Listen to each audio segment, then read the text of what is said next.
Olá, este é mais um episódio da rúbrica Isto Dá Que Pensar. Tendo em conta que estamos no dia 23 de dezembro de 2020, podemos assim dizer que hoje é a véspera da véspera do dia de Natal.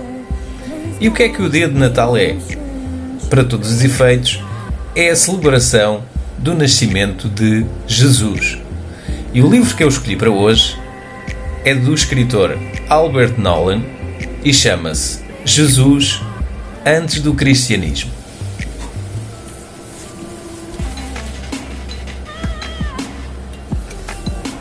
Jesus Cristo marcou a história do mundo. Quanto a isto, nenhum de nós tem dúvidas.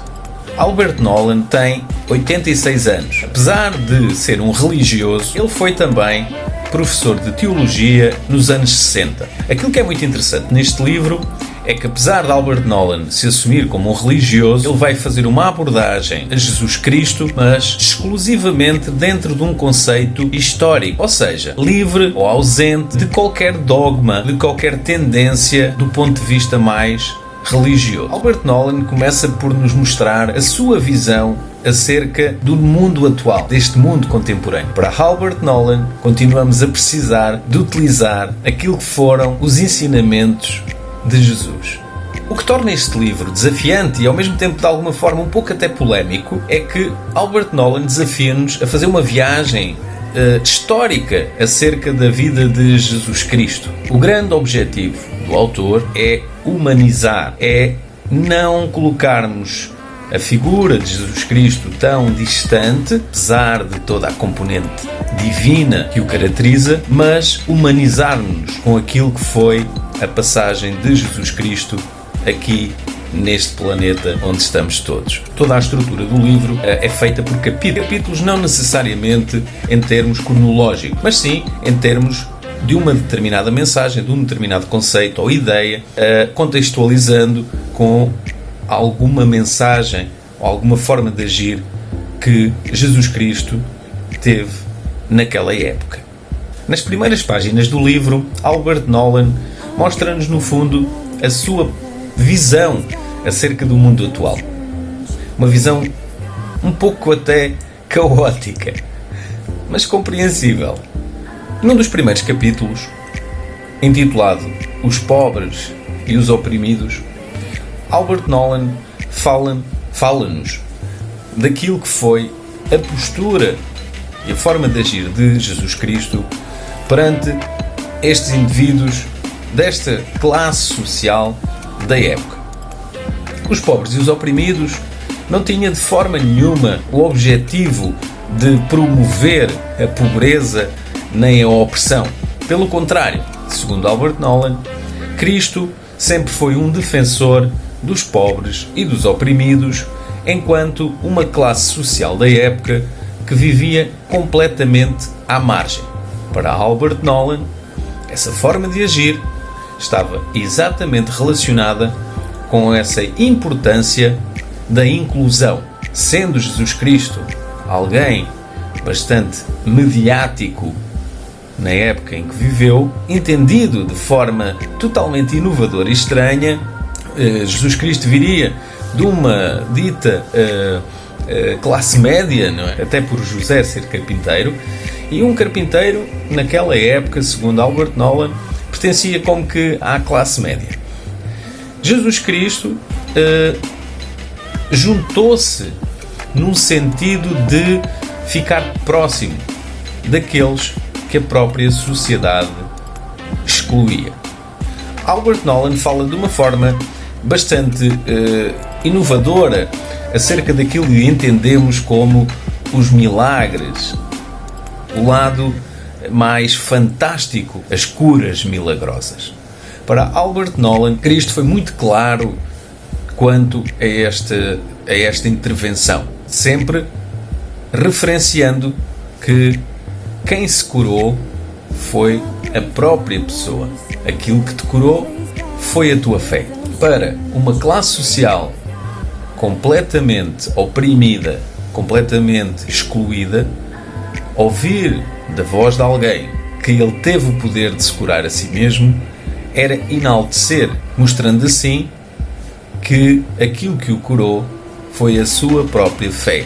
A cura está dentro de nós, independente da nossa classe social. O potencial humano está em cada um de nós, conferindo assim aos pobres e aos oprimidos um estatuto mais intelectual, completamente à parte do estatuto social. Outro dos temas do livro está relacionado com o perdão. Cristo entendeu que o perdão estava relacionado com as atitudes feitas no passado, porque naquela época a religião e política estavam inteiramente ligadas. Havia muito essa penalização no sentido do pecado, a necessidade do perdão. Arrastando isso ao longo da própria vida, Cristo alertou para que essa atitude não era naturalmente construtiva.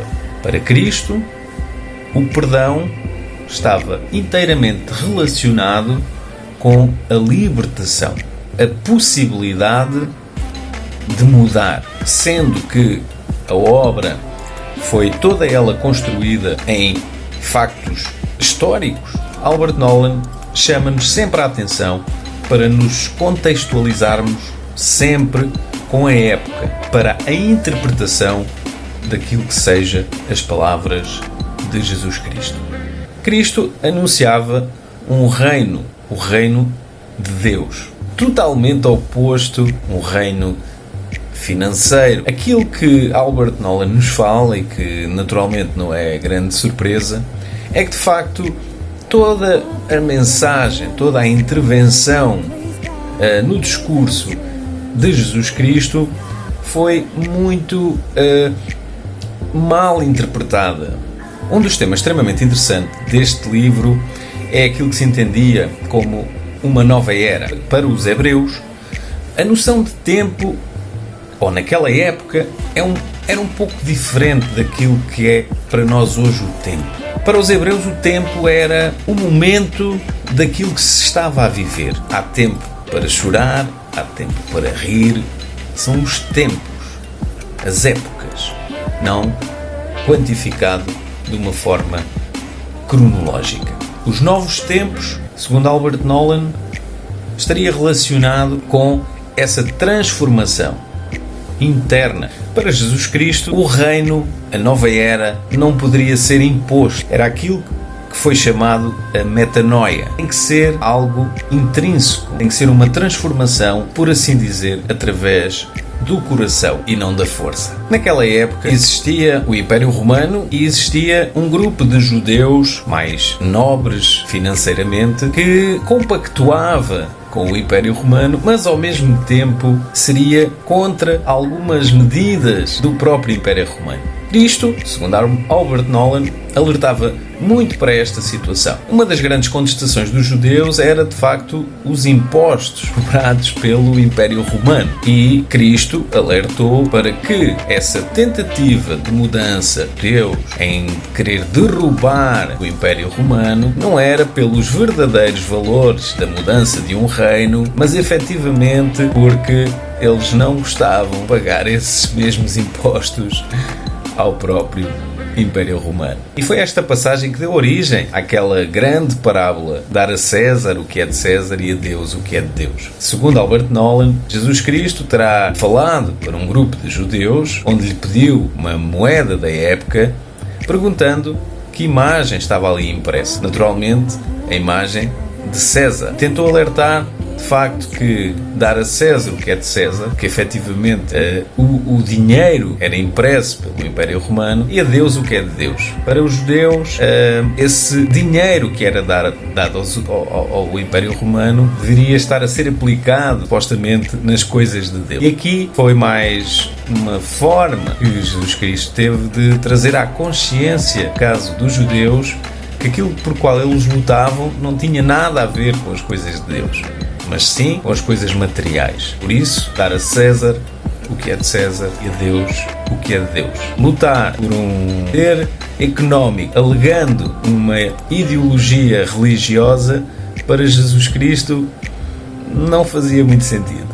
Este livro acaba por ter uma componente muito filosófica também. Uma análise mais introspectiva acerca de aquilo que foi dito, da ideologia que estaria por trás. Albert Nolan, no livro, preocupa-se bastante em falar apenas de aquilo que está documentado e tentar fugir a algum tipo de interpretações tendenciosas. Então, todos os acontecimentos referidos nesta obra, todos eles foram transcritos daquilo que podemos entender como documentos históricos da época. E isso faz do livro uma obra histórica e não tanto uma obra religiosa. E isso dá toda uma beleza muito interessante à obra, podendo ser lida por qualquer um de nós humanos, independentemente do seu ideal religioso. Uma das grandes passagens intrigantes para todos os historiadores, para todos os teólogos, de facto, foi o incidente no templo. Aparentemente, Jesus Cristo, numa figura sempre apaziguadora, no seu discurso, nas suas ações, há um dia em que, por assim dizer, aparentemente perdeu um pouco as estribeiras, através daquela grande revolução que ele provocou aos mercadores no templo usarem o templo para fins comerciais. Para Albert Nolan, este momento deste incidente no templo foi determinante para que Jesus Cristo ficasse ainda mais conhecido aos olhos daqueles que não o olhavam de boa forma. Apesar de Jesus Cristo já ser de facto uma figura, um homem que se falava muito e com muitos seguidores e que incomodava naturalmente o poder da época, Albert Nolan tenta de facto, por informação histórica, tentar perceber aquilo que de facto levou Cristo a ser condenado. Ele foi condenado efetivamente por que razão? Haviam muitas razões, naturalmente, tendenciosas para que de facto ele pudesse ser um intruso ou alguém que pudesse ameaçar todo o poder instalado, todo o poder romano, todo o poder económico. Mas na realidade Albert Nolan tentou ser minucioso em saber a condenação judicial para todos os efeitos que foi usada para a condenação de Cristo. No fundo, Jesus Cristo foi condenado pelo tribunal romano por anunciar-se como o Messias, como o Rei dos Judeus. Aquilo que é curioso, e segundo Albert Nolan, é que em momento nenhum daquilo que está historicamente documentado na vida de Cristo, em momento nenhum ele se anunciou a si mesmo enquanto Messias. Essa seria a forma como ele era visto perante os outros. Ele nunca se anunciou como Messias. As únicas palavras,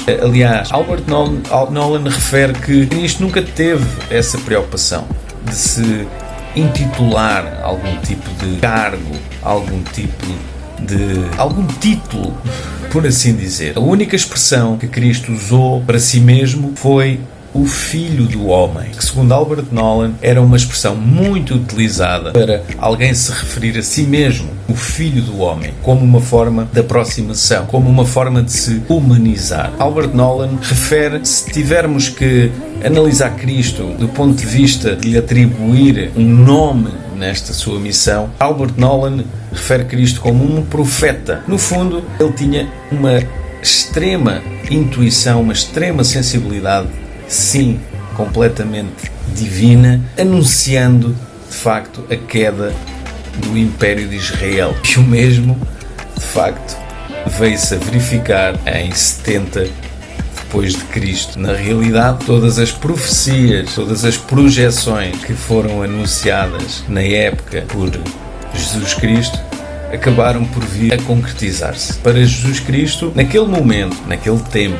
naquela era, tudo era possível ainda. Esta abordagem é algo extremamente interessante nesta obra. Ou seja, para Jesus Cristo nada estava premeditado a esse nível. Era possível essa mudança, essa transformação. Era possível não a queda de um império, mas sim a transformação desse império para algo melhor, para algo mais distante apenas daquilo que sejam os interesses materiais, os interesses externos, todos aqueles elementos que distanciam os humanos daquilo que é o mais importante, que é de facto a humanização. Se tivermos que fazer uma retrospectiva desta obra tão complexa e ao mesmo tempo tão interessante e tão diferente, não é? Habitualmente Jesus Cristo é uma representação do divino e que está nas mãos, entre aspas, da religião. Mas é possível, naturalmente, fazer uma abordagem com um espírito muito mais aberto, não retirando nada de fundamental naquilo que foi a vida de Cristo. Pelo contrário, acrescentando ainda valores que muitas das vezes acabam por ficar mais escondidos, sendo vistos apenas de uma forma mais dogmática. No fundo, este livro não só mostra o quanto Jesus Cristo estava tão próximo daquilo que é divino, mas também tão próximo daquilo que é os humanos. Foi essa união entre aquilo que é ser humano e aquilo que é o divino. Por outras palavras, um representante da palavra de Deus, daquilo que poderia ser entendido como o divino. Nunca fazendo uma associação de Cristo e Deus sendo a mesma coisa, mas sim no sentido de alguém que representou Deus em forma humana. Se Deus viesse na Terra, o que é que Ele nos iria dizer? E é aqui que a figura de Jesus Cristo aparece no sentido de tornar divino a mensagem, a palavra, sempre na intenção de um mundo mais justo, mais próximo, mais distante daquilo que sejam os fatores que nos afastam. No fundo, a grande mensagem de Jesus Cristo era unificar a todos nós enquanto humanos, porque a união faz a força, neste caso, a força divina. Espero que tenham gostado. Este é um livro, como muitos outros, que realmente é importante ler. Não nos ficarmos apenas com estas pequenas dicas deste vídeo. Subscrevam, coloquem o gosto, podem apoiar, façam como quiserem.